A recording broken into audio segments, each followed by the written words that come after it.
ایک زمانے میں بغداد میں جنید نامی ایک پہلوان رہا کرتا تھا۔ پورے بغداد میں اس پہلوان کے مقابلے کا کوئی نہ تھا۔ بڑے سے بڑا پہلوان بھی اس کے سامنے زیر تھا۔ کیا مجال کہ کوئی اس کے سامنے نظر ملا سکے۔ یہی وجہ تھی کہ شاہی دربار میں اس کو بڑی عزت کی نگاہ سے دیکھا جاتا تھا۔ ان کو شاہی پہلوان کا خطاب ملا ہوا تھا۔ بادشاہ کی نظر میں اس کا خاص مقام تھا۔ ایک دن جنید پہلوان بادشاہ کے دربار میں اراکین سلطنت کے ہمراہ بیٹھا ہوا تھا کہ شاہی محل کے صدر دروازے پر کسی نے دستک دی۔ خادم نے آ کر بادشاہ کو بتایا کہ ایک کمزور و ناتواں اجنبی شخص دروازے پر کھڑا ہے جس کا بوسیدہ لباس ہے۔ کمزوری کا یہ عالم ہے کہ زمین پر کھڑا ہونا مشکل ہو رہا ہے۔ اس نے پیغام بھیجا ہے کہ جنید کو میرا پیغام پہنچا دو کہ کشتی میں میرا چیلنج قبول کرے۔ بادشاہ نے اسے دربار میں پیش کرنے کا حکم دیا۔ اجنبی ڈگمگاتے پھیروں سے دربار میں حاضر ہوا۔ وزیر نے اجنبی سے استفسار کیا، تم کیا چاہتے ہو؟ اجنبی نے جواب دیا، میں جنید پہلوان سے کشتی لڑنا چاہتا ہوں۔ وزیر نے کہا، چھوٹا منہ بڑی بات نہ کرو۔ کیا تمہیں معلوم نہیں کہ جنید کا نام سن کر بڑے بڑے پہلوانوں کو پسینہ آ جاتا ہے؟ پورے شہر میں اس کے مقابلے کا کوئی نہیں، اور تم جیسے کمزور شخص کا جنید سے کشتی لڑنا تمہاری ہلاکت کا سبب بھی ہو سکتا ہے۔ اجنبی نے کہا کہ جنید پہلوان کی شہرت ہی مجھے کھینچ کر لائی ہے، اور میں آپ کو یہ ثابت کر کے دکھاؤں گا کہ جنید کو شکست دینا ممکن ہے۔ میں اپنا انجام جانتا ہوں۔ آپ اس بحث میں نہ پڑے بلکہ میرے چیلنج کو قبول کیا جائے۔ یہ تو آنے والا وقت بتائے گا کہ شکست کس کا مقدر ہوتی ہے۔ جنید پہلوان بڑی حیرت سے آنے والے اجنبی کی باتیں سن رہا تھا۔ بادشاہ نے کہا، اگر سمجھانے کے باوجود یہ بے ضد ہے تو اپنے انجام کا یہ خود ذمہ دار ہے، لہٰذا اس کا چیلنج قبول کر لیا جائے۔ بادشاہ کا حکم ہوا اور کچھ ہی دیر کے بعد کشتی کی تاریخ اور مقام کا اعلان کر دیا گیا۔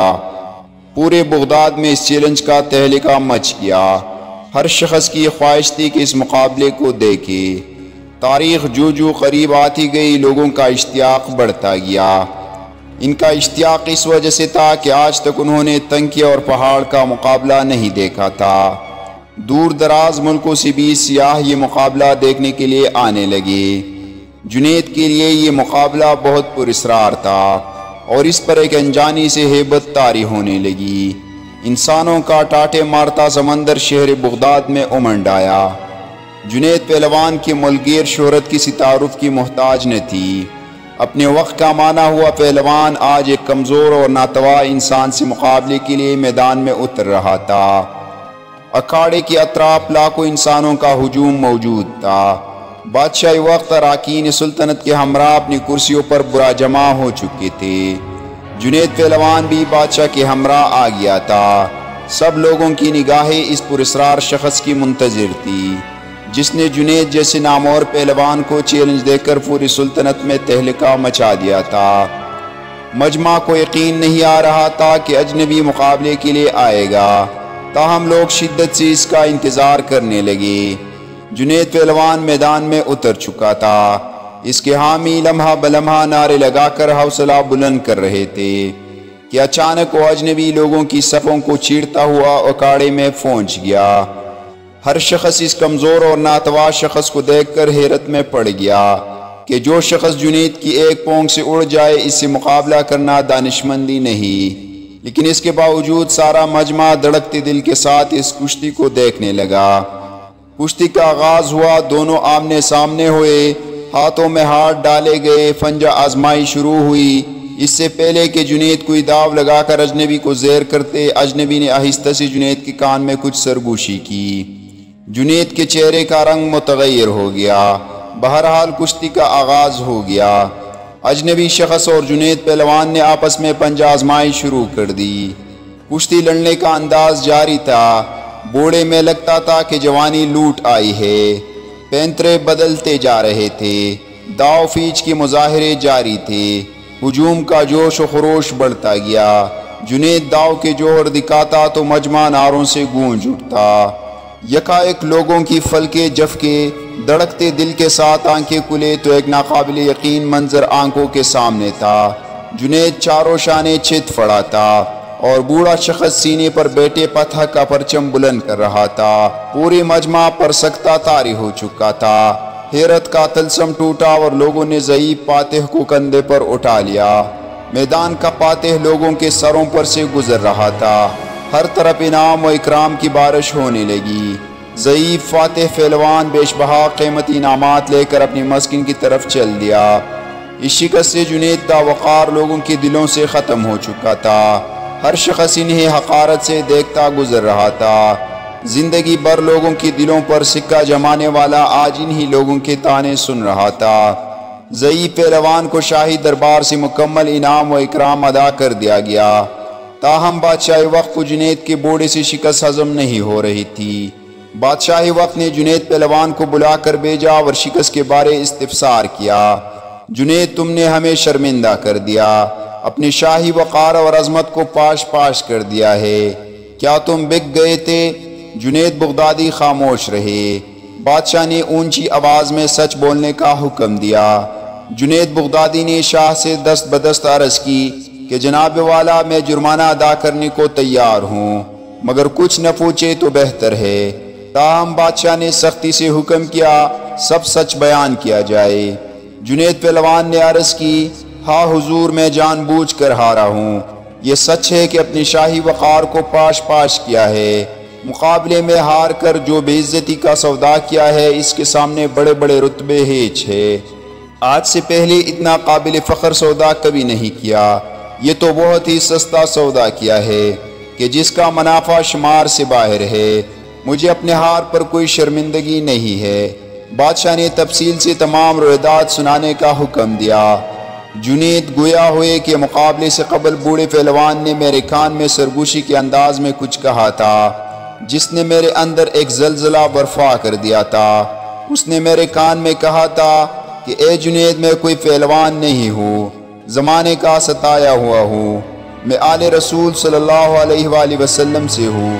سادات گرانے سے میرا تعلق ہے۔ میرا ایک چھوٹا سا کنبہ کئی ہفتوں سے پاکوں میں مبتلا جنگل میں پڑا ہوا ہے۔ چھوٹے چھوٹے بچے شدت بھوک سے بے جاں ہو چکے ہیں۔ خاندانی غیرت کسی سے دست سوال نہیں کرنے دیتی۔ رسول زادیوں کی جسم پر کپڑے پٹے ہوئے ہیں۔ بڑی مشکل سے یہاں تک پہنچا ہوں۔ میں نے اس امید پر تمہیں کشتی کا چیلنج دیا ہے کہ تمہیں حضور اکرم صلی اللہ علیہ وآلہ وسلم کے گرانے سے عقیدت ہے۔ آج خاندان نبوت کی لاج رکھ لیجئے۔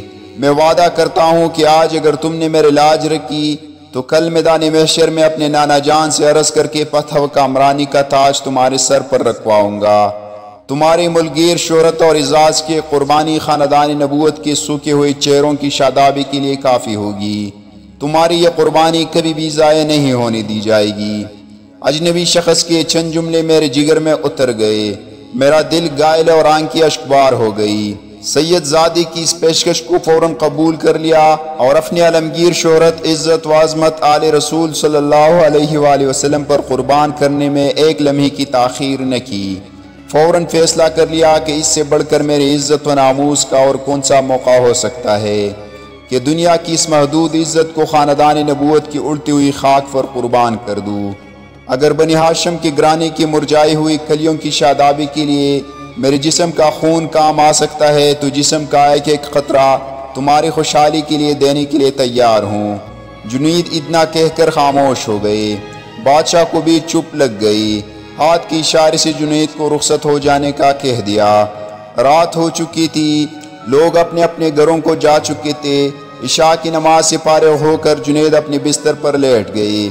اس کے کانوں میں سید زادے کے وہ الفاظ بار بار گونجتے رہے، آج میں وعدہ کرتا ہوں اگر تم نے میری لاج رکھی تو کل میدان محشر میں اپنے نانا جان سے عرض کر کے فتح و کامرانی کا تاج تمہارے سر پر رکھواؤں گا۔ جنید سوچتا رہا، کیا واقعی ایسا ہوگا؟ کیا مجھے یہ شرف حاصل ہوگا کہ حضور سرور کونین حضرت محمد صلی اللہ علیہ وسلم کے ہاتھوں سے تاج میں پہنوں؟ نہیں، میں گناہگار ہوں، اس کا قابل نہیں ہوں۔ لیکن خاندان نبوت کے شہزادے نے مجھ سے وعدہ کیا ہے، آل رسول کا وعدہ غلط نہیں ہو سکتا۔ یہ سوچتے سوچتے جنید نیند کی آغوش میں پھون چکا تھا۔ نیند میں پہنچتے ہی دنیا کے حجابات نگاہوں کے سامنے سے اٹھ چکے تھے۔ ایک حسین خواب نگاہوں کے سامنے تھا اور گنبد خضرا نگاہوں کے سامنے جلوہ گر ہوا، جس سے ہر سمت روشنی بھی کرنے لگی۔ ایک نورانی ہستی جلوہ فرما ہوئی، جن کے حسن و جمال سے جنید کی آنکھیں خیرہ ہو گئی۔ دل کے سرور میں ڈوب گیا، در و دیوار سے آواز آنے لگے۔